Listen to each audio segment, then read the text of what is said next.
Greetings, Word Horde. We're here with an exciting option for you, a version of our podcast without any ads. That's right. No advertising interruptions, just the content you love, ready to go in your favorite podcast apps like Spotify and Apple Podcasts. It's another way to support the show, ensuring that we keep bringing you the word stories and language explorations that you love. Try it at waywardradio.org/ad-free. And it's affordable. For just a small subscription fee, you can enjoy Away with Words uninterrupted, except by us. Plus, it makes a great gift. Know somebody who loves language as much as you do? Give them the gift of words. Easy to sign up, easy to enjoy. It's the same Away with Words, just streamlined for your listening pleasure.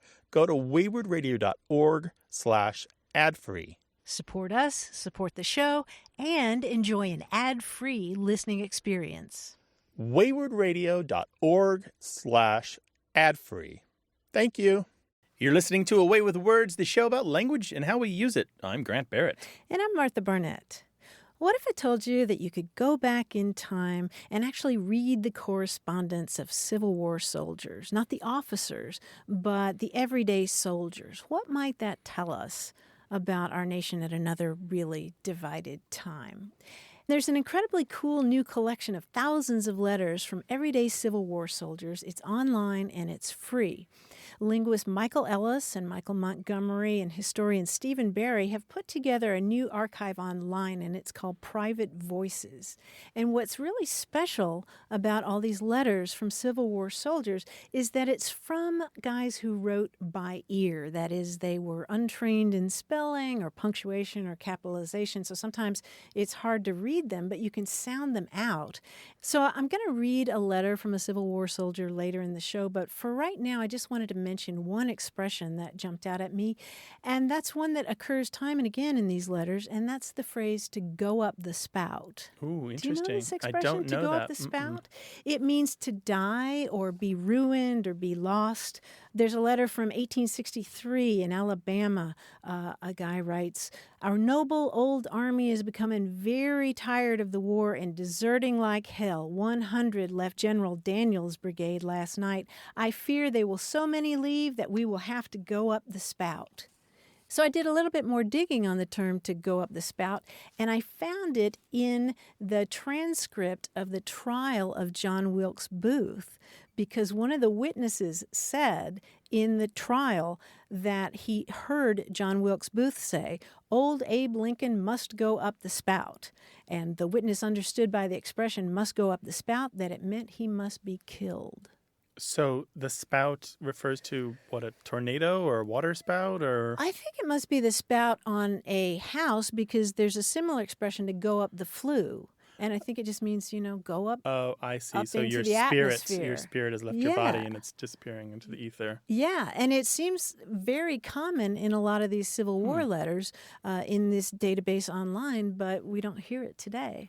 The other thing about this collection of papers is that it kind of tells the lie on the belief that we have that everyone wrote incredibly formally back then. Oh, that, absolutely. That somehow their English was perfect and that that they all had the perfect school grammar and great vocabulary, but right. they didn't. Elegant, right. It's not elegant at all. It's very much like our social media posts today. That's a great analogy. Absolutely. Well, it's just a delicious collection to dig into, and you can just Google Civil War Private Voices and find it, or you can go to our website. We'll put up a link there. We'd love to hear from you if you've got questions or comments or stories about language having to do with slang and new words and old words, or something you found in a letter from a relative from a long time ago. 877-929-9673, or email words@waywardradio.org. Hello, you have a way with words. Hi, Martha. Hi, Grant. My name is Megan, and I'm calling from Orange County. Hey, Megan. Hi, welcome to the show.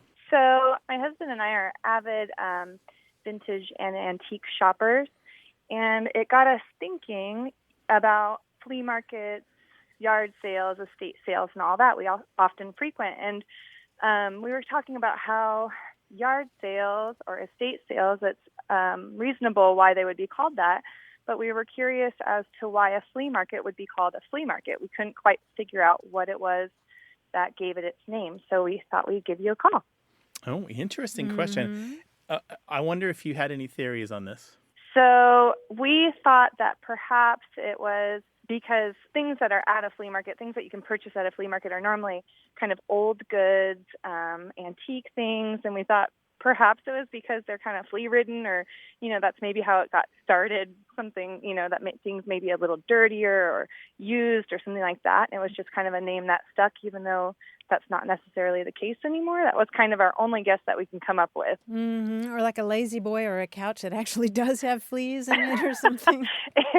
Exactly. There is something to that, and I'm going to get back to it, but there's an older part of American history that plugs in here. It has to do with the Dutch in New York. In Manhattan, there used to be a market on Maiden Lane. We're talking several hundred years ago, and there's a Dutch word that means a marsh or valley that when it's said fast and kind of slurred, it sounds like vlie or vlie, which in the mouths of English speakers, after the British took over New Amsterdam and renamed it New York, it came out like flea. And so this market was referred to as the flea market or the market of fleas. And so this is hundreds of years ago. How interesting. Right? Okay, but fast forward a little bit. In Paris, markets were well known to be selling old clothes. In any case, the joke was that you not only paid for the clothes, but they would give you the fleas for free. And so protein. So that plus just the kind of understanding that you're buying used goods of dubious quality, just like you said, and there may be vermin of a variety of types, not just fleas, they became the marché aux puces, which means the flea markets. And even now, I love it. there was one in particular to start with, even now that term is still used in Paris and throughout parts of France, just the same way that we use flea market here. So by the 1920s, these two different uses of flea market kind of merged in the American idiom, and now all small markets where you buy used goods tend to be referred to as flea markets. I'm so happy that I called. That's a really interesting history, and right? I cannot wait to share it with my husband. He'll be thrilled. Thank you for your call. We really appreciate it. Thank you so much. I appreciate it. Thank you. Okay, Have a wonderful hi to day. your husband. Bye-bye. All right, thanks. Bye now. Bye-bye. 877-929-9673. Email words@waywardradio.org.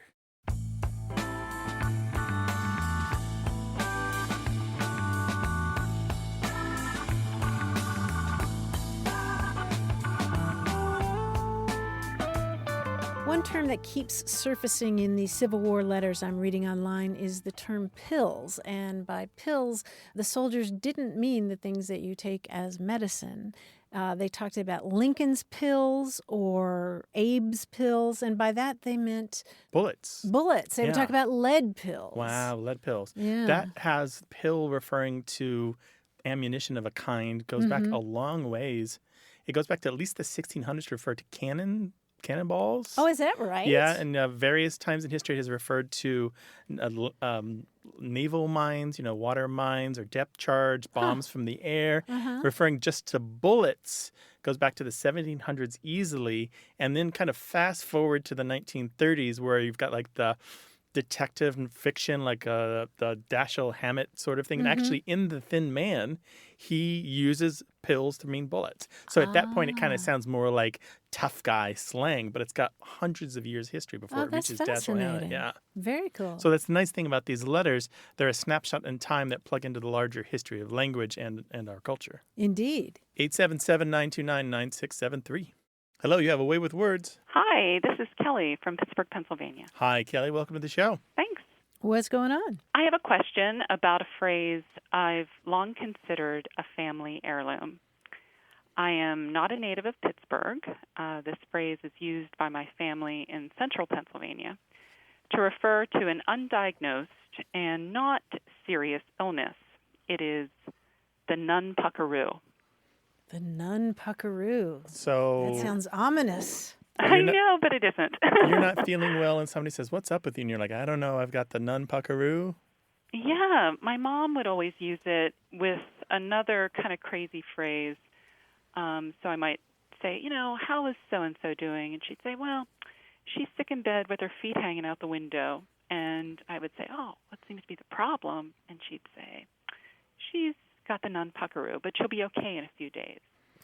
So it's sympathetic and yet, acknowledging that you don't feel good. And so, yeah. So, wait, was she really lying in bed with her feet hanging out the window? Or is that figurative? That's figurative, and I don't know where that comes from, honestly, but those two phrases are often used together. But now, in my generation, we use it all the time. And it sounds like you have a certain pride in this family heirloom. Yeah, it's kind of funny. I've never heard anybody else use it, but my siblings love it. And in fact, in a text message last week, one of my brothers, who is a medical doctor, said, I'm at home today with Declan. He has the nunpuckaroo. Last night he threw up at his brother's birthday party. So it covers a lot of ground, but it isn't serious. We wouldn't use it for anything like, a clearly diagnosed illness. How interesting. I've never heard nunpuckaroo per se. But the Dictionary of American Regional English has, they did a survey of all these different features of different dialects. And one of the questions that they asked people was about joking names that people make up for imaginary diseases, like what you're talking about. And there are a couple of similar terms. One is rumpuckaroo. They found one instance of rumpuckaroo. So just one, that was in Rhode Island, right? Yeah, in Rhode Island. Wow. And then there was another one, just nunpuck, None-puck in Delaware. But not very common. No, yeah. And not exactly what you're talking about. So with you and those two results, that's just 3 attestations to similar terms that we know about, and none of them are identical to each other. That's great. This has been around for probably 5 generations for my family. 5 generations. That's great. Yeah. So we're keeping it alive, hoping other people will embrace it. Maybe it'll go viral. No pun intended. Right. I like it, having the nunpuckaroo. It's better than some of these other examples in the Dictionary of American Regional English, like he's got the sky BTs of the blowhole. Wow. I don't know. I kind of like that one. Yeah, there are a whole lot of them, but I like that great. nunpuckaroo. It's like you don't feel so good, but you can't really put your finger on it, it sounds like. Right, and it's very sympathetic. It's like, oh, poor you. Okay, it's got a Right? sympathetic aspect to it. Kelly, if we hear from other listeners about their use of similar terms, we'll let you know, all right? Terrific. Thanks a Thank lot. you. I All right. appreciate the show. It's wonderful. Yay. Thank you, Bye-bye. Kelly. Bye-bye. We do know that in your house, there's family words that you think only you say, but we're pretty sure if you share with us, we can find other people who say them too. 877-929-9673.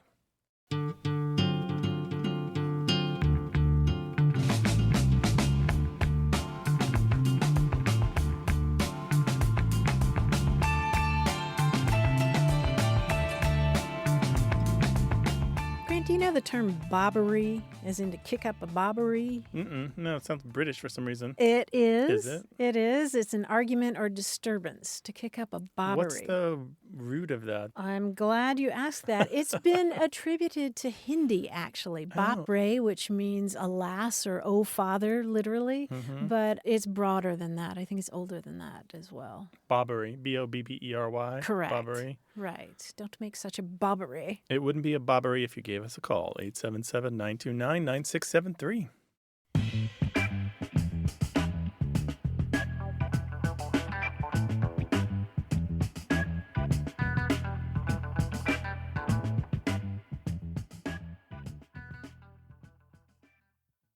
Got a minute? We need your help. Head over to gum.fm/words and share your thoughts in our quick survey. Your feedback matters. It's the backbone of our show's success. Thanks for making our show even more successful. That's gum.fm/WORDS. Thank you. You're listening to Away with Words, the show about language and how we use it. I'm Martha Barnett. And I'm Grant Barrett, and we're joined by our quiz guy in New York City, John Chinesky. Hi, John. Hi, Grant. Hi, Martha. Hey, John. What's up? I've got some bad news and I've got some good news Oh, boy. today. Yeah. I'm sorry to say that your eccentric old uncle has passed on. Poor thing. Oh, You guys. Uncle Yeah, that Albert? uncle you share. Yeah, sure. Why not? Now, fortunately, he's left you some things through his will. The instructions in his will are quite clear, though. You and your family can have anything you can gather from his huge house in the space of an hour. Now, within each of the sentences I'm about to read to you is hidden treasure. Ooh. Now, you must find it in the sounds between two or more words. Oh, my. For example, if I said, if you don't reach your goal, don't get discouraged, you can see that in that sentence is hidden the word Gold. gold. Yes, goal, don't get Okay. discouraged. Yeah. So let's see how much booty you can find. Bear in mind that these will be there'll be some generic items and some specific ones too. Okay. Okay. All right. Good. Let's try. Good luck. If you can't decide between the windowsill versus the door jamb, search both. Silver. Sill Silver. and versus. Yeah, Oh, sill nice. versus. Very good. Nice catch. Cha-ching. If you don't share the wealth, I guarantee you will rue being so greedy. Ruby. Oh, Rubies. nice. Yes, nice. Okay. If you don't find what you seek, you may need to compel friends and family to help. Pelf? Pelf. Yes. Nice catch, Wow. Martha. You get the Compel pelf. friends. Give me a hand. I'm under a lot of strain here. Dime. That's a little No? cheap. Yeah, I know but, that is a little cheap, but But it's in But there. relative, Maybe it's right? a rare dime. I'm under Diamond. diamond. Oh, Yes. okay. Wow. Yeah. Good That's catch. Tired of your job? Race literally from room to room, and you may never work again. Tired of your job brace. Job brace. Tired of your job? Race literally Job race? from room to room. brace. Bracelet. Yes, Oh, bracelet. bracelet. Literally from room to room. He's been emphasizing the syllables Yeah, so he's that our slow helping brains, us. yes. Well, I'm on your side. Finally, let's keep Earl, your cousin, out of the loop. No reason to share. Earl. Keep Pearl. Earl, Pearl. yes, very good. Okay. Oh, We've man, got John, quite what a a sack of treasure. workout. And then Wow. next we go into the glass booth with the money billowing around. We have to grab That's it as fast as right. we can in 30 seconds. Grab it fast, put it in your pockets, put it down your shirt. Oh, that was rich. John, thank you, and we will talk to you next week. Talk to you then, guys. Take care. Well, as you can hear, we do a lot of goofing around on this show, but we talk about all aspects of language. So give us a call, 877-929-9673, or send your emails to words@waywardradio.org. Hello, you have a way with words. Hi, this is Todd Patinsky from Port Jefferson, New York. Hi, Todd. Welcome. Hi, Todd. Welcome to the show. What's up? I'm curious if you can help me sleuth out an antonym or opposite of prejudice. Ooh. All right. How'd you come up with this question? It's actually an area where I do social science research. It's about 10 years ago that I was writing a paper, and I wanted to just make the point that transformative people, in terms of community relations, typically aren't merely tolerant or accepting, but have stronger attitudes. And I was reminded and inspired to call you more recently when the marches around Charlottesville and many of the people who came out to support different communities were described as Unhate, the Unhate movement, which seemed like a very clunky way and a very somewhat inaccurate way to describe people who are really feeling deeper emotions of kinship, comfort, engagement, support. So unhate is a negative, and you're looking for something that's inherently a positive. And more than just simply not hating, actually have some kind of kinship or affection. It seems it's a phenomenon in the world. The young people, go to visit another culture, someone who's drawn to go deeper or learn more or experience a new cuisine or simply, ask someone they meet a little bit about their background. Mm-hmm. Tolerance is the one that most people come back at me with, but it was funny when I went to Teaching Tolerance, which is a big website for tolerance curriculum. On the front page it says tolerance is surely an imperfect term. The English language offers no single word that embraces the broad range of skills we need. So I was just that sort of led me to check: is that accurate? Boy. There's an interesting notion about the term unhate. I think it does do one thing very well. I agree that it's clunky and it doesn't lend itself to any kind of poetry of thought, if I can coin a phrase there. But it does successfully reflect the idea that not having prejudice is what they're talking about. They're talking about completely removing prejudice and being at this baseline state of neither positive nor negative. right? So they're not removing prejudice and then also adding a positive attribute. There's just somebody saying we're not prejudiced or this movement isn't about prejudice. So it does do that very well because the opposite of prejudice might not be a positive term. It might simply be the absence of prejudice. Yeah, I'm thinking opposite. Would that be post-judice? But Yeah. Also clunky, right? It is clunky. And then I'm thinking, well, what if you take out the pre in prejudice and then you just have judicious, which is, showing good judgment or sense, but still that's not... The other thing is, it's interesting that the website, what is it for tolerance? Teaching tolerance? Teaching tolerance. It's interesting that they do accurately point out that there's no single word for the lack of prejudice or the opposite of prejudice, but there's no requirement in English that all of our ideas are best encapsulated in a single word. We don't require that kind of efficiency of the lexis where one word isn't the perfect form of language. And so we should be comfortable with expressing our ideas in phrases or sentences or paragraphs or even chapters and in order to get our point across. On the other hand, if you have a term for something or you come across a term for something, like, for example, sexual harassment, what did we talk about before we had those words? I mean, I can remember there was a moment for women where you thought sexual harassment. That's what I've been experiencing. Right. It clicked for you. It's, It's comprehensible on both sides. It doesn't require a great deal of interpretation or reinterpretation. Yeah, and you think, somebody else has had this experience that I've had and haven't had words for. I'm very swayed by that point, and could I throw a word out there for you and your listeners to consider? Absolutely. Allophilia.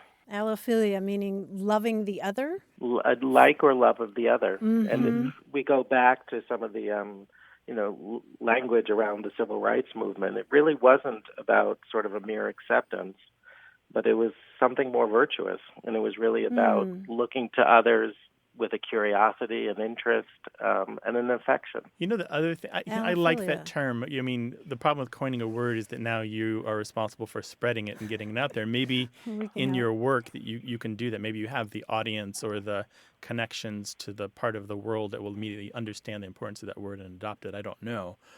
I'm thinking about everything that you're saying here, Todd, and what Martha's been saying, and looking at what real prejudice is and going, we really need to array all of our weapons against it. So we need more than one opposition to it. We do need the word tolerance and maybe allophilia and perhaps the word respect and perhaps the word open-mindedness and maybe a whole bunch of other language all needs to be in our arsenal to equip us to... There was one word that was used for quite a while, colorblind, in the sense, and it's interesting, that has really fallen off. I think partly as attitudes change and as people realize that, groups can really make a difference to how people live and how people interact. And so that term seems more and more to be abandoned. I don't see any more references where as recent as maybe 10, 15 years ago, it was a term that had a lot of currency. Colorblind. Certainly in the research community, and I feel like in broader communities. I don't know, we need a more ambitious vocabulary. I like that word ambitious because you're talking about something proactive. And for that reason, I like the word you're proposing, allophilic, love of the other. Do you think that's too opaque, though? I mean, you got it because you understand the etymological roots. The Greek, yeah. I think it could be adopted just like, if a word functions well and is a word for something that needs a word for it, maybe it'll catch on. Maybe it'll get popularized. Maybe. You never know. Todd, I got to tell you, we could probably do 2 or 3 more hours on your question of looking for the opposite of prejudice. But I think it's time to throw it out to our listeners who will surely have ideas. All right? Thanks to you and to your listeners. Take good care. Take care. Bye. Thanks, Todd. Bye-bye. So if you have a word or want to coin a word or find a word that you think really encompasses the opposite of prejudice, where you can say, I am this, or I have this characteristic, let us know, 877-929-9673, or email words@waywardradio.org, or talk to us on Twitter, WAYWORD. Hi, you have a way with words. Well, good afternoon. I'm Lee Weber, and I live in Greenville, Pennsylvania, on a sunny and breezy day. Just a beautiful day to be alive. Well, it sounds fantastic. Thanks for taking a a little bit of it to call us. What's on your mind? I had a spelling teacher in junior high who was very, very clever with words. Mm-hmm. So I decided to challenge her one time, and I said, I have a sentence that I can say in the English language, but I don't know how to spell it in English. And the sentence is, there are 3 words pronounced two in the English language. How do you spell two? Believe it or not, I actually puzzled her. She wasn't sure. And I've never found anyone who's been able to provide an answer. So that's my question to you. It sounds like you were a burr under the saddle of your teacher. Did she give you an A? Passing grade, at least? Well, she did give me extra credit for my question. There we go. So Lee, linguists, long ago encountered this exact same problem. And they asked themselves the question, how can I write out the words in other languages that use different alphabets in my own alphabet? And so what they came up with more than 100 years ago, late 19th century, French and British linguists came up with the International Phonetic Alphabet, which allows you to more or less write almost any of the sounds spoken in almost any of the languages spoken by humans. So phonetics is the key, huh? Yeah. So if we wanted to write 3 twos, there are 3 twos in the English language. The twos, we would put a /, a T, a lowercase u, and a Z, and then another /. And that is the phonetic representation of all 3 of those twos, the plural form of twos. But if I were reading that sentence, let's say I was someone not overly familiar with the English language, I would say, what's a twos? Well, the context of your situation, if it's simply a stumper, then you win. And there's no easy way to do it without using a special alphabet like the IPA as it's known. But if we're just looking at a general purpose document where you might be encountering the need to write something phonetically, then the IPA is a very standard way to do it. But yeah, there's always with puzzles and word games and trickery like that, there's always the on-the-spot feeling about it, right? I'm not a prepared academic sitting here trying to scribble this out in a way that my fellow linguists can understand. All of the IPA characters have names. So even though it looks like T-U-Z when you say twos, the U, for example, is called the closed back rounded vowel because the vowels are all described about how the mouth is formed and where the tongue is inside the mouth, which is really interesting. So the IPA is sort of its own language. No, it's a phonetic rendering of any language. It's not a language itself. But you have to learn what those symbols mean in order to interpret it. And what's strange in this country, Lee, most of the dictionaries in this country don't use the IPA to show spelling next to words, which means Americans are less familiar with the International Phonetic Alphabet than, say, British people or Australians. Well, that's helpful, after many, many years of puzzling. And I figured you could do it phonetically. It's good that we have phonetics. Yeah, Lee, thank you so much for your question. I think this is a really solid stumper, and you should continue to stump the younger generation with it. I think it will continue to have many years on it, much success with it, okay? All right. It's been great being with you guys. Thank you, Lee. Take Good care talking now. with you, Lee. Bye-bye. Bye-bye. Bye. Call us with your language question, 877-929-9673, or send it an email to words@waywardradio.org. Hello, you have a way with words. Hi, this is Wendy McCarville. I'm calling from San Antonio, Texas. Welcome. What's going on, Wendy? Well, I am calling about an expression that I've often used growing up and just seemed very common to me. It is take the devil out of it, and generally used when you get, an adult beverage and you pass it to your friend and ask them to take the first sip to take the devil out of it. Recently, I used this expression when I was visiting friends in Nashville, and they thought it was very peculiar. They'd never heard it before. And so I was just curious. Take the devil out of it. And so it's just handing a drink to somebody for them to take the very first sip. Is that right? Yes. Yes. Okay. That's really interesting. So this is kind of a custom or maybe even a ritual? Or is it kind of a superstition? I think it's, kind of a custom ritual rolled together. It was just so common for us. Have you all ever heard this? No, I haven't. not. I No. didn't even know, and I wonder if I'm missing something in my reading.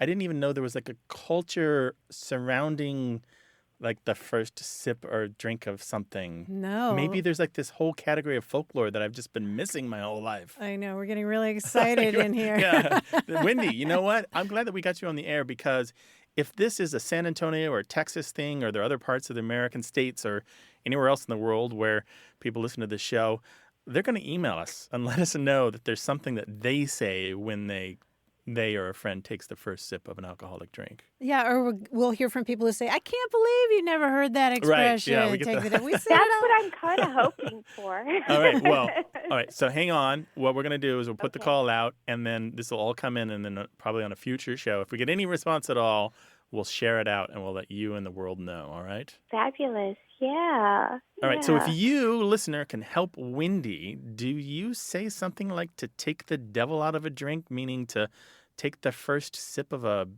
beer or a cocktail?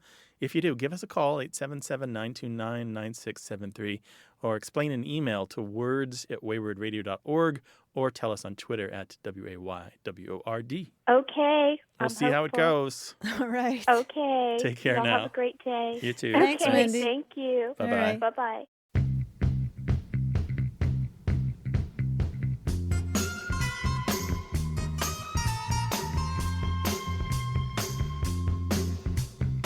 We talked on an earlier show about regions of the country known as belts, like the Rust Belt and Borscht Belt. Corn Belt.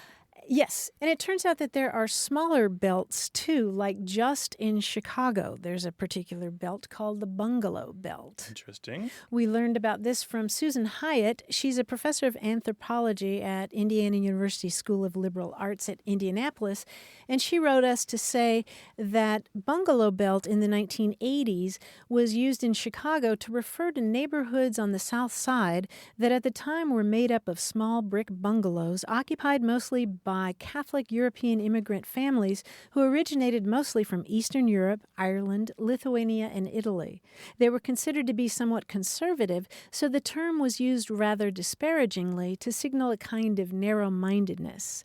I haven't lived in Chicago since 1989, and now those neighborhoods are much more diverse and much more expensive. But the Bungalow Belt. Bungalow Belt. Yeah, I'm wondering if there are other belts just in cities like that. There Besides must green be. belts. Some places have green belts, right? Yeah. This green path that they've made through Right. their city. Right. We'd love to hear about it if you have one in your city. 877-929-9673, or send us an email to words@waywardradio.org.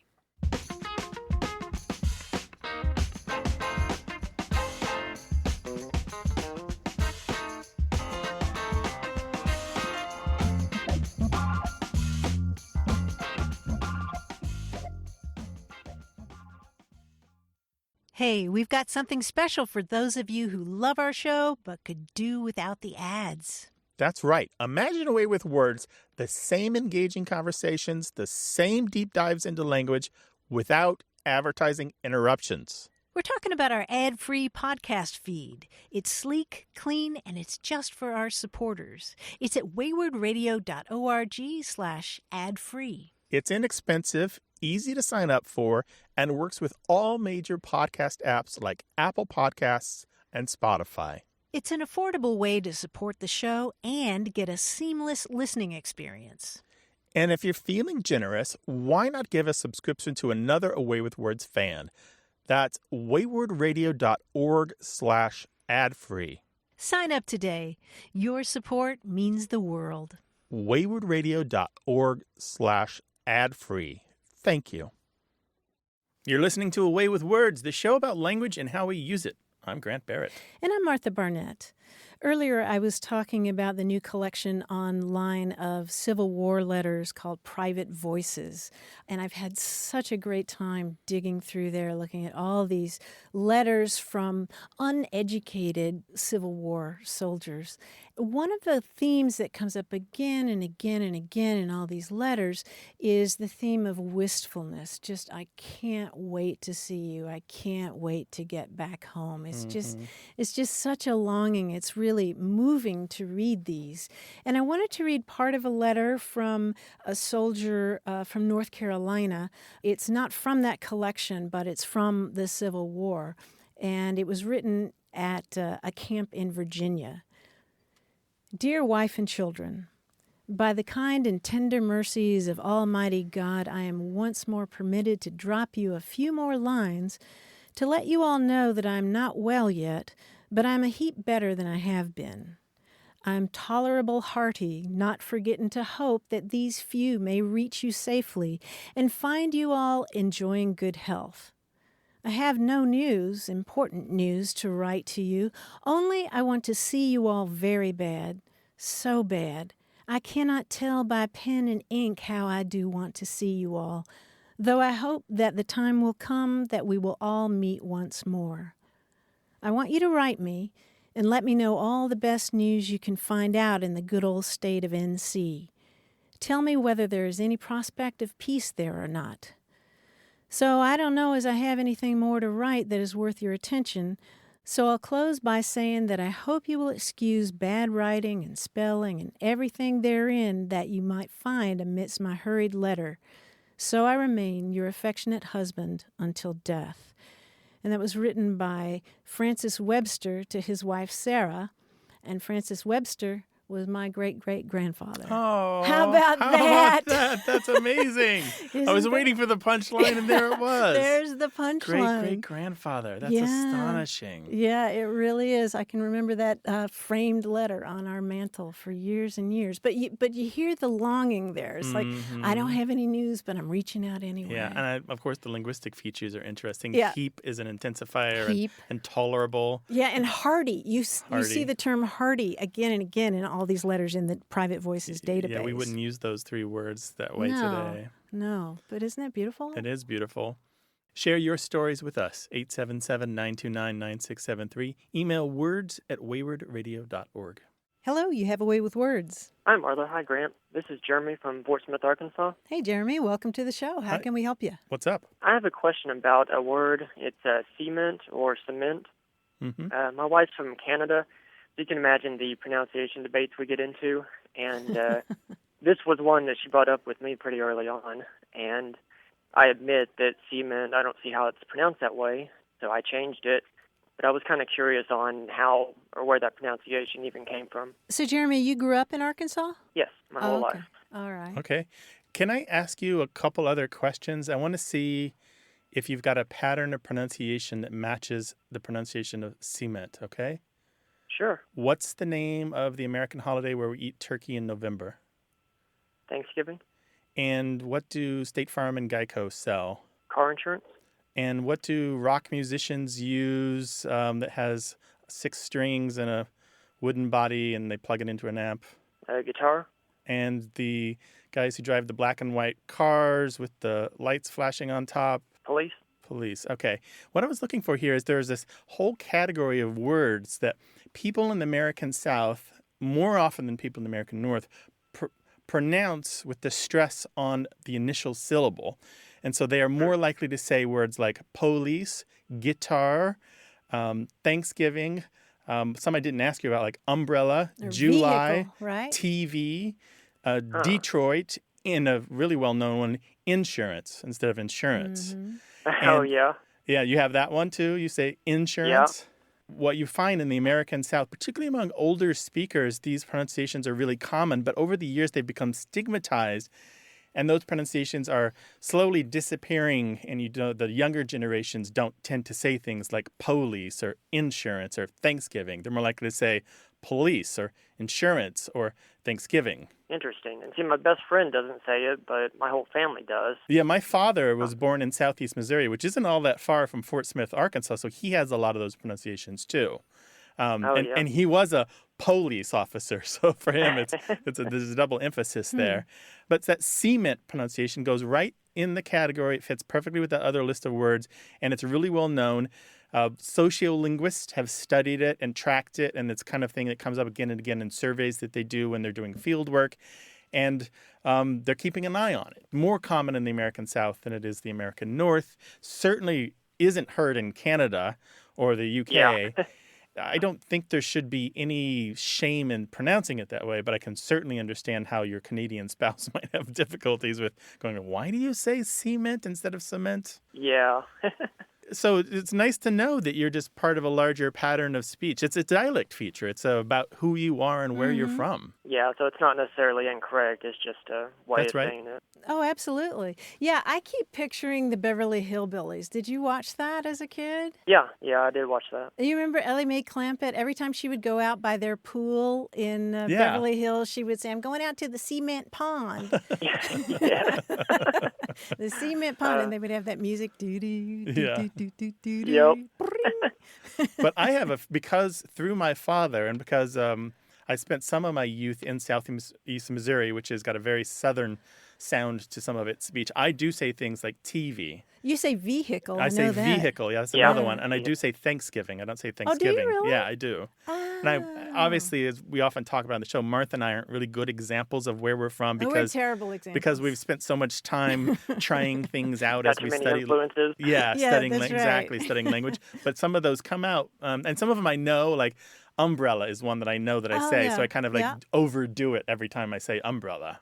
Because I know that it's a goofy thing that a lot of people don't say. Yeah. How about that? That was so neat. I'll have to let her know that it's just part of the South. Jeremy, thanks for calling. Appreciate it. Take care. Bye-bye. Bye, Jeremy. Well, we'd love to hear your stories of disputes at home with somebody who speaks maybe a little bit differently from you.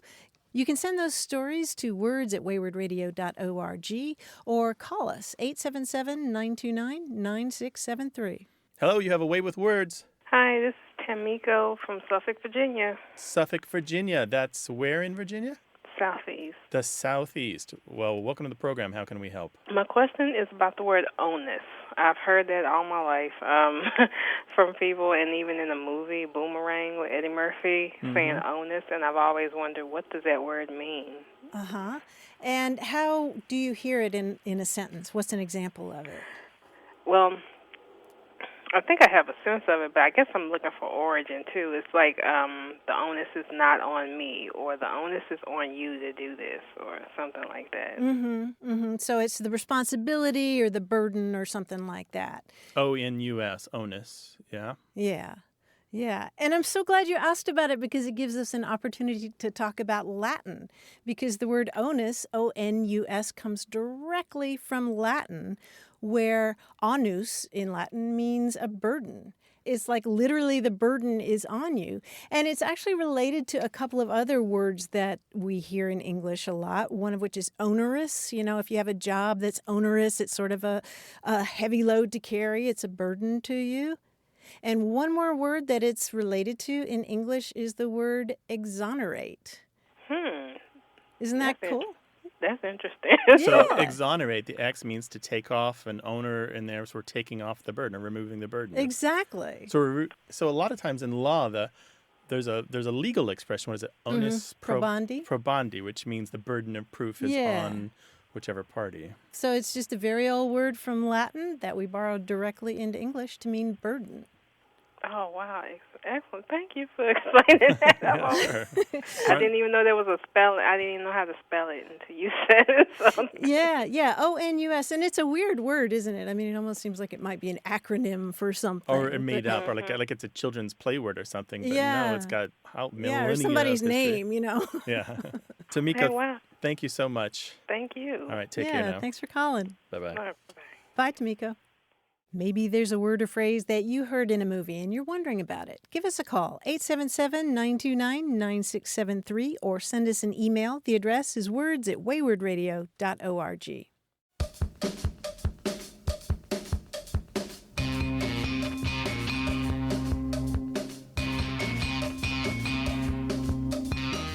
One bit of Civil War trivia that I came across when I was writing a book about food names is Salisbury steak.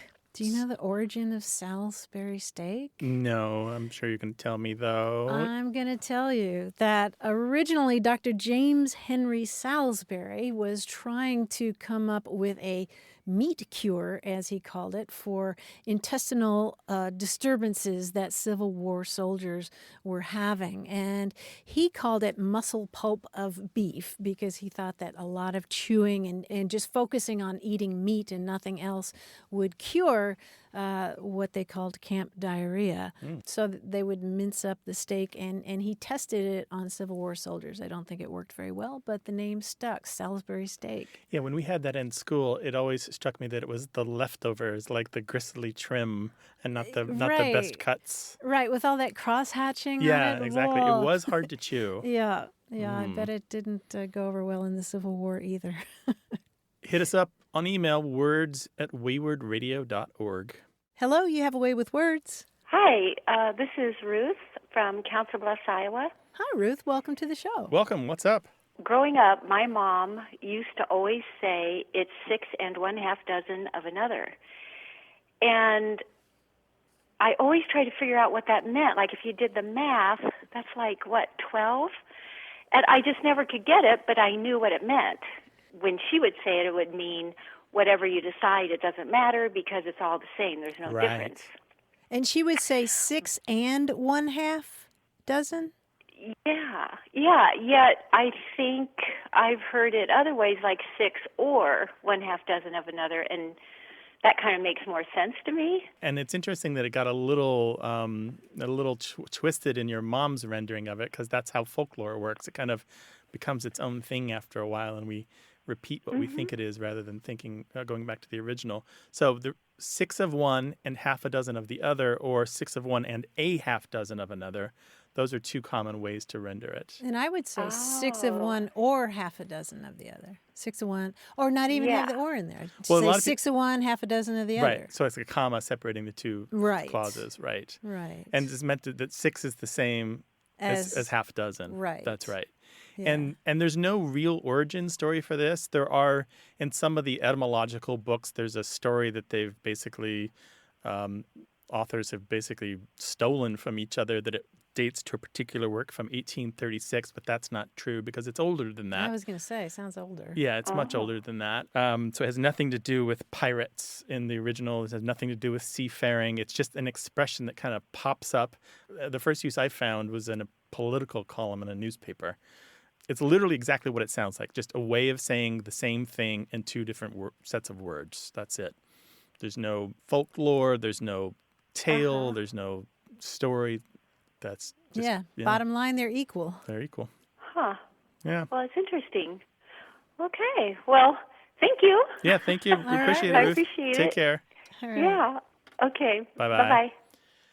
It's the same as a phrase that we've talked about on the show before, a horse apiece. Oh, yeah. And we get lots of emails and calls about that. From Wisconsin. From Wisconsin, yeah. So it's a horse apiece means one choice is as good as the other, or 6 of one, 1/2 dozen of the other. Yeah. And I'm thinking there must be very similar expressions or similarly colorful expressions in other languages for this. Probably. I don't know them, but Nothing coming to mind. I bet our listeners do. Yeah, I bet they do. 877-929-9673, or tell us on Twitter at WAYWORD.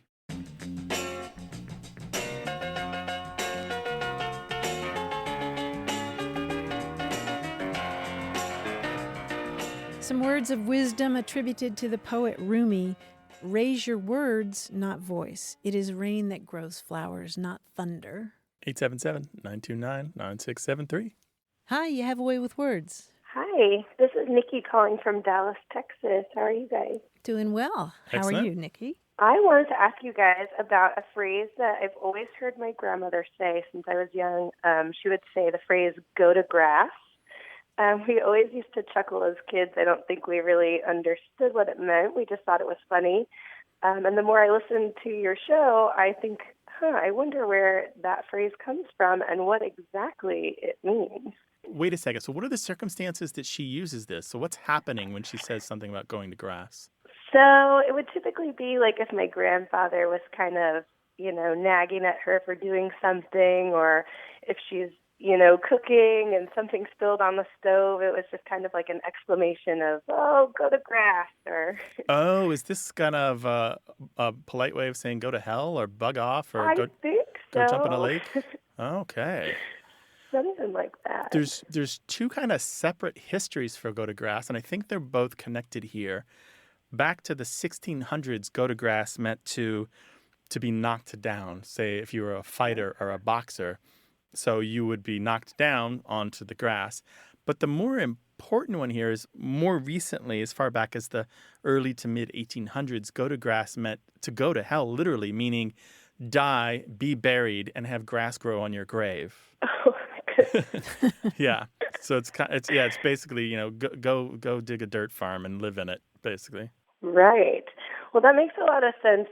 My grandma grew up in Brooklyn. Her parents were from Italy, and her father was a preacher, so I don't think there was much probably cursing going on in the house. So maybe it was a more polite way. Yeah, euphemism. There's a couple other things to say to this. If you have animals, if a horse goes to grass, for example, say it's a racing horse, it means that you're kind of withdrawing it from regular competition or withdrawing it from stud duties or that sort of thing. So it kind of means go to grass could mean, in a farm context, get out of my hair, go keep yourself busy. I don't need you here anymore. You're not relevant to what's going on. So that's a more polite interpretation. Yeah, that's like another version of it, go to grass and eat hay. Yeah. Go to grass and eat hay. Gotcha. Okay. All right. Well, thank you guys so much. I'll be happy to report that back to her. All right, Nikki, thanks for doing so. Thank you. All right. Thank you. Have a good one. All right. Bye-bye. In the Dictionary of American Regional English, by the way, which has a nice entry on go to grass, they have a note to see the entry for Halifax. Did you see this? No. Halifax used to be used as a euphemistic way to saying go to hell. Oh, so go to Halifax. Halifax. Yeah, both the Halifax in the New World and in the Old. Isn't that interesting? I love that. But there are so many ways that we take impolite language and we clean it up a little bit, put some lipstick on it, and take most of the sting out of it, but just a little bit left. Go to Halifax. I like that one a lot. Yeah, go to Halifax and back. That's going in my word bucket. 877-929-9673. Want more Away with Words? Listen to years of past episodes at waywardradio.org or find the show in any podcast app or on iTunes. Our toll-free line is always open, so leave us a message at 877-929-9673 and we'll take a listen. We love to get your messages at words@waywardradio.org or hit us up on Twitter at WAYWORD and look for us on Facebook. This program would not be possible without you. Grant and I are out to change the way we listen and think about language, and you're making it happen. Thanks also to senior producer Stephanie Levine, director and editor Tim Felton, director Colin Tedeschi, and production assistant Emma Kelman in San Diego. In New York, we thank quiz guy John Chinesky and that master of keeping it real, Paul Ruist at Argo Studios. Away with Words is an independent production of Wayward Inc. From the Recording Arts Center at Studio West in San Diego, I'm Martha Barnett. And I'm Grant Barrett. So long. Bye-bye.